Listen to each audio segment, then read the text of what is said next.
Good evening to friends, welcome to vision MPTT 2020। आज हम बात करेंगे EVS class fourth chapter number 9 MP board की जो बुक है उससे। हमने सिर्फ वही फैक्ट लिए जो आपके क्लास फोर्थ में दिए हैं। इसका क्या थोड़ा सा अपर लेवल क्लास 6 में भी आता है, ठीक है ना, भोजन से रिलेटेड, उसको भी हम देखेंगे बहुत ही अच्छे तरीके से। बट हम पहले बेसिक देख लें ताकि हमारा फोर्थ क्लास का ना छूटे क्वेश्चन। ओके, तो स्टार्ट करते हैं।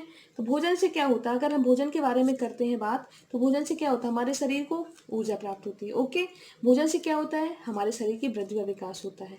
भोजन से क्या होता है, शरीर को स्वस्थ व निरोगी रखने में सहायता करती है, ठीक है ना। भोजन, अगर भोजन के स्रोत से देखी जाए तो भोजन से क्या होता है, भोजन हमें पौधों से ही प्राप्त होता है और जंतुओं से ही प्राप्त होता है, ठीक है ना। पौधों की बात की जाती है तो आपके खाद्य पदार्थ क्या है, गेहूं है, चावल है, ये कहाँ से प्राप्त हो रहे हैं, पौधों से प्राप्त होते हैं, सब्जी वगैरह, ठीक। अगर बात की जाती है जंतुओं की से, तो आपके क्या है, दूध है, मांस है, ठीक है ना। ये सारी चीज़ें क्या होती है, आपके जंतुओं से प्राप्त होती हैं। नेक्स्ट हम बात करते हैं, जैसे कि आपने अभी ऊपर पढ़ा कि भोजन से शरीर को ऊर्जा प्राप्त होती है, तो हम ऐसे भोजन में कौन से पदार्थ शामिल करें जिससे हमारे शरीर को ऊर्जा प्राप्त हो। ऊर्जा देने का जो कार्य है, अगर आप अपने भोजन में कार्बोहाइड्रेट एंड वसा से रिलेटेड अगर पदार्थ ले रहे हैं तो आपके शरीर को ऊर्जा देने का कार्य किया जाएगा, ठीक है ना।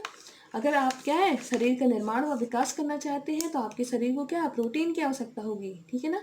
यानी कि शरीर की वृद्धि और विकास में क्या होगा, आपको आवश्यकता होगी प्रोटीन की। अगर बात की जाएगी विटामिन व खनिज लवण की, तो ये आपकी बीमारियों से रक्षा करेगी।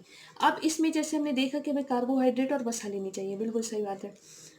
ऊर्जा के लिए प्रोटीन लेना चाहिए हमें शरीर के वृद्धि और विकास के लिए, बिल्कुल सही बात है, ठीक है ना। विटामिन एंड खनिज लवण के लिए लेना चाहिए, बीमारियों से हमें अपने शरीर की रक्षा करना है तो।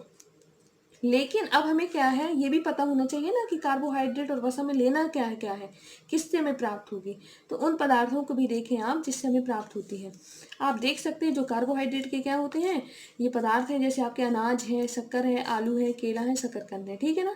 इनसे क्या होता है, इनके माध्यम से क्या होता है, ग्लूकोज के फॉर्म में हम कह सकते हैं, जो हम चबाते हैं ना तो एक फॉर्म बन जाता है वो, बिल्कुल पीसते पीसते, इसीलिए तो कहते हैं चबा कर खाना चाहिए, ताकि वो क्या हो, बिल्कुल ग्लूकोज के रूप में आ जाए इस तरीके से, जिससे क्या होगा, आपके शरीर को ऊर्जा प्राप्त होती है, ठीक है ना। अगर बात करते हैं तेल की, दूध की, मांस की, घी की, सूखे मेवे, ये क्या है, तो एक वसा के फॉर्म होते हैं, ठीक है ना। ये सारे क्या है, वसा के रूप हैं। इनसे हमें क्या होता है, वसा प्राप्त होती, कहने का तात्पर्य है, ठीक है ना। अगर बात करें प्रोटीन में के लिए हम क्या खाएं जिससे हमारे शरीर की वृद्धि और विकास हो, तो आपको दालें खानी पड़ेगी, मछली खानी पड़ेगी, दूध खाना पड़ेगा। ओके, इनमें भी आपके क्या होते हैं, शाकाहारी नो और क्या होते हैं, मांसाहारी होते हैं, ठीक है। जैसे दालें आपकी शाकाहारी, दूध क्या है, शाकाहारी है, मछली क्या है, मांसाहारी है, इस तरीके से, ठीक है। भोज्य पदार्थ आ जाएंगे ये। और इसमें अगर बात करें हमारे शरीर की क्या है, रक्षा अगर कौन कर रहा है, बीमारियों से रक्षा करने के लिए हमें चाहिए क्या, विटामिन एंड खनिज लवण। अब विटामिन में आपके क्या है, फल है, सब्जियां हैं, अंडा है, दूध है, ये सारी चीजें क्या आती हैं। अब बात करते हैं दूध के बारे में। दूध क्या है, पूर्ण भोजन बताया गया है आपकी क्लास ईवीएस क्लास फोर्थ की बुक में, ठीक है ना, तो आपको याद रखना है इसको। नेक्स्ट हम देखते हैं, जब भोजन में क्या है, धूल कण हानिकारक जीवाणु मिल जाते हैं तो ऐसे भोजन को संदूषित भोजन कहते हैं, ठीक है ना। यानी कि भोजन क्या है, पूरी रूप से क्या है, सुरक्षित नहीं रह गया, आप क्या हो गया, संदूषित हो गया, प्रदूषित हो गया, ठीक है ना। तो हम इसको क्या कह सकते हैं, संदूषित भोजन, अगर उसमें क्या है, हानिकारक जीवाणु मिल जाते हैं, धूल कण मिल जाते हैं, ठीक है ना। इसीलिए तो कहते हैं भोजन को ढक कर रखिए। आपका नेक्स्ट है चैप्टर 10th में दिया था, 9th में भोजन के बारे में, 10th में जल के बारे में दिया हुआ है, जिसमें क्या है, दो ही लाइनें इंपॉर्टेंट थी।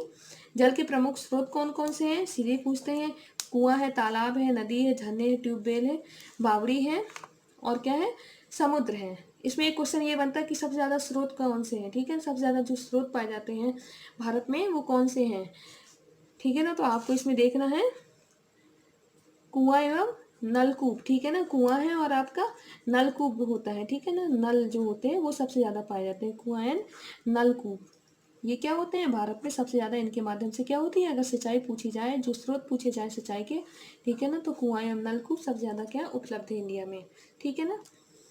और अगर बात की जाती है कि आपके समुद्र का जो पानी होता है वो कैसा है, तो समुद्र का पानी आपको पता है कि वो खारा है, लेकिन वो क्या है, पानी तो बहुत ज़्यादा है, बट क्या है, वो पीने योग्य नहीं रहता, क्यों, क्योंकि बहुत ही ज़्यादा क्या होता है, ये खारा होता है, ठीक है ना। इस तरीके से हमारे जो भोजन है और जल है, according to class fourth EVS, ये हमारा कंप्लीट हो चुका है, ठीक है ना। इसे हम क्या है, थोड़ा सा व्यापक स्तर पर भी देखेंगे, लेकिन हम क्या करेंगे, थोड़ा सा हम क्या करेंगे, 6th क्लास यानी कि 5th क्लास तक कंप्लीट करने के बाद ही हम क्या है, 6th क्लास की भोजन से रिलेटेड चीज़ें देखेंगे। ओके, तो आप देख सकते हैं इस तरीके से। Thank you to all.